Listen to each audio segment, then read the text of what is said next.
اللہ تعالیٰ نے کہا کہ دو کام کر لو، تم دو چیزوں پہ فوکس کرو، ایمفسائز کیا. پہلی چیز کیا ہے؟ من عمل صالحا، اپنی زندگی میں عمل صالح کو لے کرو، نیک اعمال کرو. نیک اعمال جب تم کرنا شروع کرو گے. اور دوسری چیز کیا ہے؟ وہ مؤمن، اور ایمان والے بھی ہو. تم عمل صالح بھی ہو اور ایمان والے بھی ہو.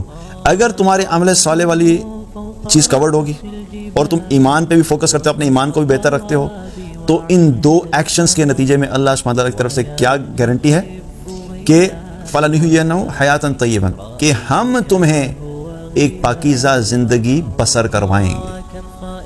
یہ ایسا ہی ہے کہ جیسے وہ کہتے ہیں نا کہ اللہ ہاتھ پکڑ کے کہتا ہے بھئی میں تمہیں لے کے جاؤں گا اس زندگی کی طرف جو تم سیٹسفائیڈ لائف کہہ رہے ہو نا. تم ایک کام کرو، تم یہ دو کام کر لو، پھر یہ میری ذمہ داری ہے کہ میں تمہیں وہ مطمئن زندگی خود بسر کرواؤں گا.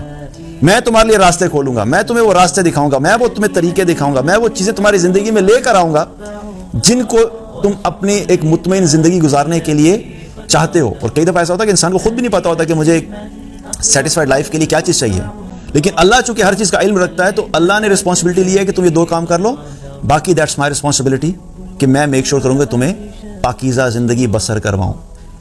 پہلی چیز. پھر اسی طریقے سے اس چیز کے لیے ایک اور جگہ پہ اللہ تعالیٰ نے قرآن میں کیا فرمایا کہ ایک عمل اور بتایا کہ یہ تم کر لو تو اس کے بدلے میں کیا ہوگا. سورہ ہود کی آیت نمبر 3 ہے جس میں اللہ تعالیٰ نے فرمایا کہ وَأَنِ اسْتَغْفِرُوا رَبَّكُمْ ثُمَّ تُوبُوا إِلَيْهِ يُمَتِّعْكُم مَتَاعًا حَسَنًا إِلَىٰ أَجَلٍ مُّسَمًّى. تم اپنے رب کی بارگاہ میں استغفار کرو اور توبہ کرو. تو اللہ تعالیٰ نے کیا فرمایا کہ ہم تمہیں ایک مقررہ مدت تک کے لیے بہترین سامان زندگی عطا کریں گے. یہاں پہ کیا کام ہے بتایا اللہ تعالیٰ نے کرنے کے دو کام. ایک تم استغفار کرو وَأَنِ اسْتَغْفِرُوا رَبَّكُمْ، اور دوسرا کیا کرو؟ توبہ کرو. دو کام ہو گئے. جب تم یہ دو کام کرو گے تو پھر اللہ تعالیٰ کیا کہتے ہیں کہ میں تمہیں وہ سامان زندگی عطا کروں گا، بہترین سامان زندگی، وہ ساری وہ چیزیں جو تمہیں ایک سیٹسفائیڈ لائف گزارنے کے لیے تمہاری ریکوائرمنٹس ہیں میں تمہیں عطا کروں گا. اب اگر ان دونوں آیات کو دیکھا جائے تو پہلی آیت میں جو کہ سورہ نحل کی آیت تھی اس میں اللہ تعالیٰ نے دو چیزوں کا ذکر کیا تھا، عمل صالح اور ایمان. اور جو سورہ ہود کی آیت ہے اس میں اللہ تعالیٰ نے دو چیزوں کا ذکر کیا، استغفار کرو اور توبہ کرو. استغفار کا کیا کہ اللہ سے اپنے گناہوں کی مغفرت مانگنا، اللہ سے معافی مانگنا کہ جو کچھ ہو چکا. اور توبہ کا مطلب کیا ہے کہ اللہ کی طرف پلٹنا، یعنی اس گناہوں والی زندگی کو چھوڑ کر اللہ کی طرف، اللہ کی اطاعت والی زندگی کی طرف پلٹنا. یہ کام جب تم کرو گے تو اللہ کی طرف سے گارنٹی ہے، وعدہ ہے کہ اللہ تعالیٰ کہتا ہے میں تمہیں ایک سیٹسفائیڈ لائف دوں گا. سیٹسفائیڈ لائف گزارنے کے لیے لوگوں کو جو سولوشن بتائے جاتے ہیں کیا بتائے جاتے ہیں؟